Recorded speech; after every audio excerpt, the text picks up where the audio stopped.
అందరికీ నమస్తే అండి. ఎల్‌నినో ప్రభావం ఎలా ఉండబోతోంది? మన ఇంటి బడ్జెట్ మనం ఎందుకు పొదుపుగా వాడుకోవాలి? ఈ ఎల్‌నినో ప్రభావంతో మనకు వచ్చే 2 సంవత్సరాలు తినడానికి తిండి కూడా కష్టమవుద్దా? బియ్యం, మొక్కజొన్న లేదా రాగు, సజ్జ లాంటివి కూరగాయలు కూడా ధరలు ఏ విధంగా పెరుగుతాయి? ఇవన్నీ కూడా చాలా ప్రభావితం చేసే అంశాలు. ఖచ్చితంగా మన దేశ ఆర్థిక వ్యవస్థను, మన ఇంటి ఆర్థిక వ్యవస్థను కూడా ప్రభావితం చేసే అంశాలు. ఈ వీడియో చాలా ఇంట్రెస్టింగ్ వీడియో. చాలా జాగ్రత్తగా చూడండి. కంటెంట్ నచ్చితే మాత్రం కొత్త వాళ్ళు ఎవరైనా ఉంటే సబ్స్క్రైబ్ చేసుకోండి. అండ్ అందరికీ వీడియో లింక్ షేర్ చేయండి. తెలుసుకోవాల్సిన అంశం, అప్రమత్తంగా ఉండాల్సిన అంశం అని నేను చెప్పగలను. మనకు బాగా తెలుసు, శ్రీలంకలో 2022, 23లో ఏ విధంగా ఆర్థిక సంక్షోభం వచ్చిందో మనం కళ్ళారా చూసాం. అండ్ అనేక వార్తలు చదివాం. అలాగే వెనుజువేలాలో కూడా ఏ విధంగా ఆర్థిక సంక్షోభం వచ్చిందో మనం కళ్ళారా చూసాం. అంతెందుకు, మన తండ్రులను, మన పెద్దలను అడిగితే చెప్తారు. 1991లో మన దేశంలో ఆర్థిక సంక్షోభం వచ్చి రిజర్వ్ బ్యాంక్ దగ్గర ఉన్న బంగారాన్ని తాకట్టు పెట్టి డబ్బులు తీసుకొచ్చి దాని గురించి గట్టెక్కాల్సి వచ్చింది. దాదాపుగా 1 సంవత్సరంన్నర పాటు మన దేశంలో చాలామంది మిడిల్ క్లాస్ వాళ్ళు అల్లాడారు. సో ఇప్పుడు వచ్చే సంవత్సరం మన దేశంలో సంక్షోభం రాబోతోందా? ఆ ప్రభావం మనలాంటి మిడిల్ క్లాస్ వర్గాల మీద, నిరుపేద వర్గాల మీద ఏ విధంగా ఉండబోతోంది అనేది ఈ వీడియోలో చూద్దాం. సో అసలు ఎల్‌నినో అంటే ఏంటి అని చాలామందికి డౌట్. ఏంటంటే, ఇది ఎల్‌నినో అనేది ఒక పసిఫిక్ మహాసముద్రం ఉంది కదా, పసిఫిక్ ఓషన్. సో మధ్య తూర్పు భాగాల్లో సముద్ర ఉపరితల నీరు అసాధారణంగా వేడెక్కే ఒక అసహజమైన ప్రక్రియ. ఇది ప్రపంచ వాతావరణంపై విపరీతమైన ప్రభావం చూపిస్తుంది. ఎందుకంటే సాధారణ పరిస్థితుల్లో ట్రేడ్ విండ్స్ తూర్పు నుంచి పడమర వైపు బలంగా వేస్తాయి. ఈ గాలులు వెచ్చని సముద్ర జలాలను ఇండోనేషియా, ఆస్ట్రేలియా వైపు మళ్లిస్తాయి. దక్షిణ అమెరికా అంటే పెరు, ఈక్వెడార్ తీరాల వద్ద సముద్రం లోతుల్లో చల్లని నీరు పైకి వస్తుంది. దీంతో పసిఫిక్ మహాసముద్రంలో ఉష్ణోగ్రత సమతుల్యంగా ఉంటుంది. కానీ ఎల్‌నినో ప్రభావం వచ్చినప్పుడు ట్రేడ్ విండ్స్ బలహీనపడతాయి అండ్ కొన్ని సందర్భాల్లో దిశ మార్చుకుంటాయి అన్నమాట. సాధారణ పరిస్థితుల కంటే అపసవ్య దిశలో, వేరే దిశలో పయనిస్తాయి. దీని కారణంగా వెచ్చని నీరు తూర్పు మధ్య పసిఫిక్ ఓషన్లో వైపు వెళ్తుంది అనమాట. అంటే పసిఫిక్ మహాసముద్రంలోకి ఈ వెచ్చని నీరు, వేడి నీరు వెళ్తుంది. దాని కారణంగా చల్లని నీరు పైకి రావడం తగ్గిపోయి నీరు వేడెక్కి సముద్ర ఉపరితల ఉష్ణోగ్రత సాధారణం కంటే 0.5 డిగ్రీ సెల్సియస్ కావచ్చు, అంతకంటే ఎక్కువ పెరుగుతుంది. అలా పెరగడం వలన ఈ ఉష్ణోగ్రత మార్పులు మేఘాలు, వర్షాలు, గాలుల దిశలను మార్చి ప్రపంచంలో చాలా దేశాల మీద ఎల్‌నినో ప్రభావం కనిపిస్తుంది. అంటే ఋతుపవనాలను దిశ మారుస్తాయి, వర్షాలు తగ్గిస్తాయి, లేదా కొన్ని చోట్ల విపరీతంగా పడతాయి. ప్రపంచవ్యాప్తంగా సుమారుగా 32 దేశాల మీద ఈ ప్రభావం ఉంటుంది. అందులో మన దేశం మీద కూడా ఉండబోతోంది. ఎందుకు వస్తుంది ఎల్‌నినో?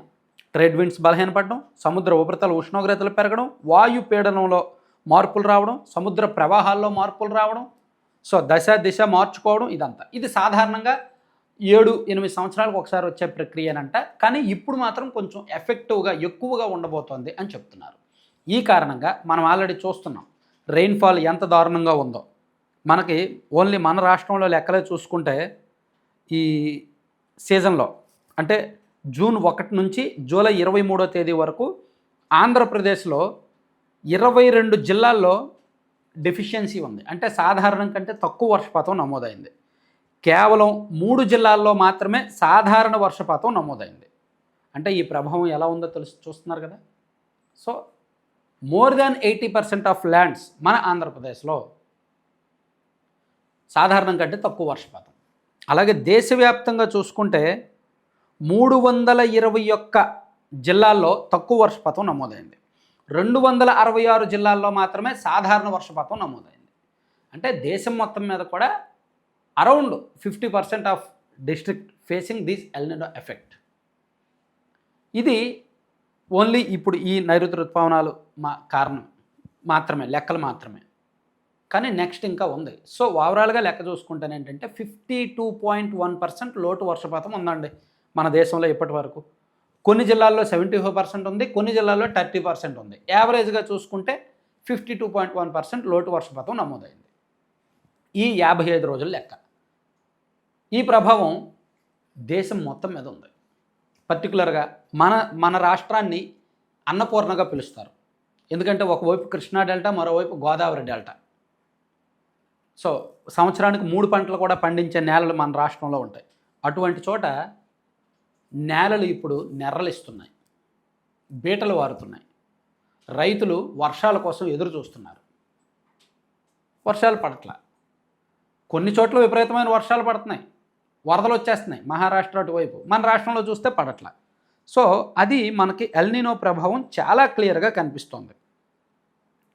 సో మీకు చూస్తే చూడండి, El Niño explained how it can affect India's monsoon, agriculture and economy అని చెప్పి ఎకనమిక్ టైమ్స్లో ఒక వార్త రాశారు. నేషనల్ మీడియాలో చాలా ఎఫెక్టివ్గా రాశారు దాని ప్రభావం ఎలా ఉండబోతోంది అనేది. అలాగే farmer stare at losses as El Nino pushes Andhra Pradesh towards drought like conditions. So మన రాష్ట్రంలో కరువు ప్రభావితం ఏ విధంగా ఉంది అనేది కూడా నేషనల్ మీడియాలో కొన్ని వార్తలు వచ్చాయి. అలాగే గార్డియన్ అనే ఒక ఇంటర్నేషనల్ మీడియాలో వచ్చిన ఫోటో అండ్ వార్తలు చూడండి. అంటే ఎల్నినో మీద ప్రపంచం మొత్తం నేషనల్ మీడియా, ఇంటర్నేషనల్ మీడియా ఎంత అప్రమత్తం చేస్తోంది ప్రజల్ని అనేది ఒకసారి చూడాలి మీరు.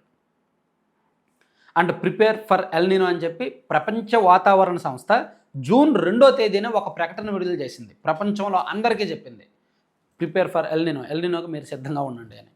సరే, మనం ఎలా సిద్ధపడాలి, ఏ విధంగా సిద్ధంగా ఉండాలి, అసలు ఎందుకు సిద్ధంగా ఉండాలి, అది కూడా చెప్పుకునే కంటే ముందు మీకు ఒక లెక్క చెప్తా.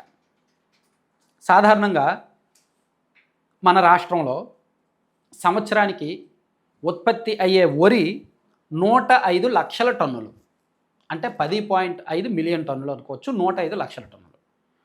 దేశవ్యాప్తంగా ఉత్తరప్రదేశ్లో 198.05 మిలియన్ టన్నులు, లక్షల టన్నులు, 198 లక్షల టన్నులు. తెలంగాణలో 185 లక్షల టన్నులు, వెస్ట్ బెంగాల్లో 171 లక్షల టన్నులు, పంజాబ్లో 125 లక్షల టన్నులు, ఆంధ్రప్రదేశ్లో 105 లక్షల టన్నులు వరి ఉత్పత్తి. ఇక మొక్కజొన్న మేజ్ చూసుకుంటే మధ్యప్రదేశ్లో 100 లక్షల టన్నులు, కర్ణాటకలో 65.51 లక్షల టన్నులు, మహారాష్ట్రలో 56.97 లక్షల టన్నులు, బీహార్లో 55.78 లక్షల టన్నులు, ఆంధ్రప్రదేశ్లో 54.88 లక్షల టన్నులు. ఇక వీట్ గోధుమలు తీసుకుంటే ఉత్తరప్రదేశ్ 358.77 లక్షల టన్నులు. వరి కంటే గోధుమలు ఎక్కువ ఉత్తరప్రదేశ్లో. అలాగే మధ్యప్రదేశ్లో 264, తర్వాత పంజాబ్, తర్వాత రాజస్థాన్, తర్వాత హర్యానా ఉంది. సో అంటే మీరు పంటల ఉత్పత్తుల లెక్కలు చూశారు కదా.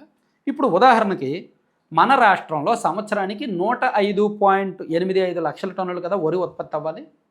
అలా వరి ఉత్పత్తి అవ్వాలంటే వర్షాలు పడాలి, కృష్ణా డెల్టాలోను గోదావరి డెల్టాలోను నీళ్లు ఉండాలి, ఆయకట్టుకు నీళ్ళు ఇవ్వాలి. వర్షాధార పంటే కదా వరి అంటే. సో ఖచ్చితంగా జూన్ 15 నుంచి ఒక 3 దుక్కులు వర్షం పడి, ఆ తర్వాత ఒక 20 రోజుల గ్యాప్ ఇచ్చి, ఆ తర్వాత మరో 2 దుక్కులు వర్షం పడి, ఆ తర్వాత ఒక 15 రోజుల గ్యాప్ ఇచ్చి, మళ్ళీ ఒక 2 సార్లు ముసురు పెట్టి, అలా ఒక 4-5 విడతలుగా ఈ 190 రోజుల నుంచి 120 రోజులు వేసే వరి పంటలో ఒక మొదటి దశలో ఒక 4-5 విడతలు, చివరి దశలో ఒక 2 విడతలు వర్షం పడితే, అది సాధారణ వర్షపాతానికి అటు ఇటుగా ఒక 10% అటు ఇటుగా ఉంటే వరి దిగుబడి బాగుంటుంది. ఈ లెక్కల ప్రకారం 105 లక్షల టన్నులు వస్తుంది. కానీ ఇప్పుడు వర్షాలు లేవు. మోర్ దాన్ 52% కదా డెఫిషియన్సీ ఉంది. డ్రాట్ కండిషన్స్ అలా ఉన్నాయి కదా. కాబట్టి రాష్ట్రంలో ఎక్కడ చూసినా పంటలు బీడు వారుతున్నాయి. పరిస్థితి బాగాలేదు. అంటే దిగుబడి తగ్గుద్ది. 105 లక్షల టన్నులది కాస్త 65 నుంచి 70 లక్షల టన్నులు రావచ్చు అని భావిస్తున్నారు. మేబీ అటు ఇటుగా ఒక 5-10 మారితే మారచ్చు. దేశం మొత్తం ఇదే పరిస్థితి ఉంటుంది. దేశం మొత్తం మీద సుమారుగా 30-35% వరి ప్రొడక్షన్ తగ్గే అవకాశం ఉంది. మొక్కజొన్న అండ్ గోధుమలు కూడా ప్రొడక్షన్ తగ్గే అవకాశం ఉంది. అండ్ ఈ మిల్లెట్స్ ఇవి కూడా కొంత ప్రొడక్షన్ తగ్గుతుంది. అంటే వ్యవసాయ అన్నీ కూడా 30-35% ప్రొడక్షన్ తగ్గుద్ది. అలా తగ్గినప్పుడు రేట్లు పెరుగుతాయా లేదా? అంతెందుకండి, ఇప్పుడు నేను నిన్న మొన్న ఒక వార్త చదివా. ఎల్నినో ప్రభావంతో ఆల్రెడీ బియ్యం కొంతమంది దాచిపెట్టుకుంటున్నారంట. చాలా చోట్ల బియ్యం వ్యాపారులు ఏం చేస్తున్నారంటే ఇప్పుడు వాళ్ళకు వచ్చిన బియ్యాన్ని దాచేస్తున్నారంట. ఎందుకంటే వచ్చే సంవత్సరం రేట్లు పెరుగుతాయి, అప్పుడు డబల్ రేటుకు అమ్ముకోవచ్చు అని. వ్యాపారులు, దళారులు అంత అప్రమత్తంగా ఉన్నారు. జనం అప్రమత్తంగా ఉండాలి. పొదుపు చేయండి. ఎందుకంటే ఎల్నినో ప్రభావం ఎలా ఉంటుందో ఇప్పుడు చెప్తా. మనకి ఒక మిడిల్ క్లాస్ ఫ్యామిలీకి, ఒక నలుగురున్న ఫ్యామిలీకి నెలకు ఒక 25 కేజీలు బియ్యం అవుద్ది అనుకుందాం. అది మనం యావరేజ్గా ఇప్పుడు ఒక 1500కో 1600కో కొంటున్నాం అనుకుందాం. వచ్చే సంవత్సరం అది 2500 అవుద్ది ఈ ప్రొడక్షన్ని బట్టి, లేదా 3000 దాటుద్ది. అలాగే కూరగాయలు మనం ఇప్పుడు యావరేజ్గా కేజీ ఒక 25కో 30కో 35కో కొంటున్నాం అనుకుందాం. వచ్చే సంవత్సరం 50 రూపాయలు 60 రూపాయలకు పైగా మారుద్ది. మనకు చూడండి ఒక్కోసారి సంవత్సరంలో 10 నెలలు టమాటాలు మామూలు రేటు ఉంటాయి, 20-25 రూపాయలు ఉంటాయి కేజీ. కానీ ఒక 2 నెలలు మాత్రం కేజీ 80-100 ఉంటాయి. అలాగే ఆనియన్స్, ఉల్లిపాయలు సంవత్సరం పొడవునా ఒక 10 నెలలు కేజీ సుమారుగా ఒక 30-35 ఉంటాయి. కానీ ఒక 2 నెలలు మాత్రం కేజీ 100 అసలు ఇచ్చినా దొరకని పరిస్థితి ఉంటుంది. ఇలా ప్రతి పంటకి కూడా ఏదో ఒక దశలో విపరీతమైన రేట్లు పెరుగుతాయి కదా. అలా అదే ఉల్లి, అదే టమాటా సంవత్సరం మొత్తం అవే రేట్లు ఉంటాయి. మన పరిస్థితి ఎలా ఉంటుంది?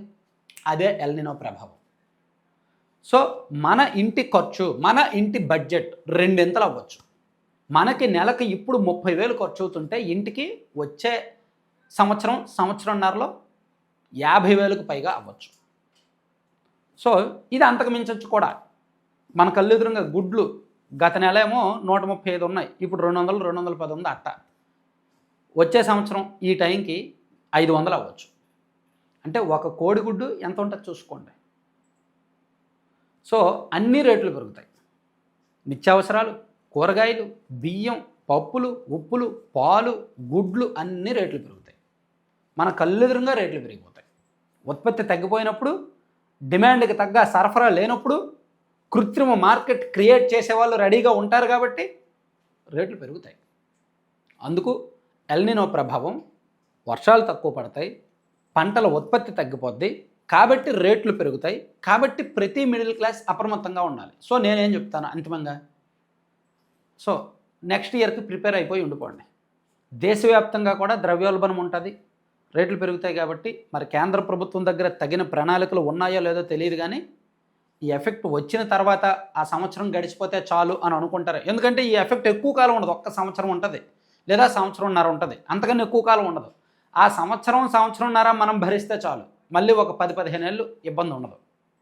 ఆ సంవత్సరంన్నర భరించడానికి తగిన ప్రణాళికలు ఇప్పుడే సిద్ధం చేసుకోవాలి. అది ఎంత స్థాయిలో ఉంటుంది అనేది మనం చెప్పలేం. ఎందుకంటే మన దేశానికి ఇప్పుడు సుమారుగా 210 లక్షల కోట్ల అప్పు ఉందంట మన దేశానికి. మన రాష్ట్రానికి ఇప్పుడు సుమారుగా ఒక 13-14 లక్షల కోట్ల అప్పు ఉంది. సో అప్పులు పెరిగాయి. కాబట్టి మన దగ్గర డబ్బులు లేకపోయినా పర్వాలేదు, ఉత్పత్తి లేకపోయినా పర్లేదు, సంపద సృష్టి లేకపోయినా పర్లేదు, అప్పులు తెస్తుంది కదా. రాష్ట్ర ప్రభుత్వం అప్పులు తీసుకొచ్చి ఫ్రీ బీస్ ఇస్తుంది అంటే కుదరదు. ప్రభుత్వం ఇచ్చే ఫ్రీ బీస్ కూడా ఒకనొక సందర్భంలో చేతులు ఎత్తేస్తారు, ఇంక డబ్బులు లేవయ్యా ఏం చేయలేమని. ఎల్నినో వచ్చింది, సంపద వ్యవసాయ ఉత్పత్తులు లేవు, సో మీ ఇంట్లో ఎలాగైతే పేదరికం ఉందో రాష్ట్ర ప్రభుత్వంలో కూడా పేదరికం ఉంది అని చేతులు ఎత్తేస్తే, సో ప్రభుత్వం ఇచ్చే డబ్బుల మీద ఆధారపడద్దు, అండ్ ప్రభుత్వం తీసుకునే ముందస్తు చర్యల మీద ఆధారపడద్దు. ఎవరికి వాళ్ళు జాగ్రత్తగా ఉంటే మంచిది. ముఖ్యంగా మిడిల్ క్లాస్ వాళ్ళు మీ ఇంటి బడ్జెట్ ఇప్పటి నుంచి పొదుపు చేసుకొని వచ్చే సంవత్సరంన్నరకు ప్రిపేర్ అవ్వండి. ఈ ప్రభావం నేను అనుకోవడం 2027 ఫిబ్రవరి నుంచి 2028 జూలై వరకు ఉండబోతోందని నా అంచనా. నేను రకరకాల పెద్దలతో మాట్లాడినప్పుడు నాకు వచ్చిన అంచనా అంటే 2027 ఆరంభం నుంచి 2028 మిడ్ వరకు ఎల్నినో ప్రభావం ఉండబోతోంది. కొన్ని నెలలు, ఒక 3-4 నెలల పాటు పీక్స్లో ఉండబోతోంది. అది 2022లో శ్రీలంకలో ఎదురైన పరిస్థితి వచ్చినా ఆశ్చర్యపోవక్కర్లేదు. ఎందుకంటే మన దేశంలో ఫైనాన్షియల్ డిసిప్లైన్ లేదు, మన రాష్ట్రంలో ఫైనాన్షియల్ డిసిప్లైన్ లేదు. కాబట్టి ఆ టైంలో ఏదైనా జరగవచ్చు. సో ప్రతి ఒక్కరూ అప్రమత్తంగా ఉండడం, జాగ్రత్తగా ఉండడం అయితే మంచిది. Thank you.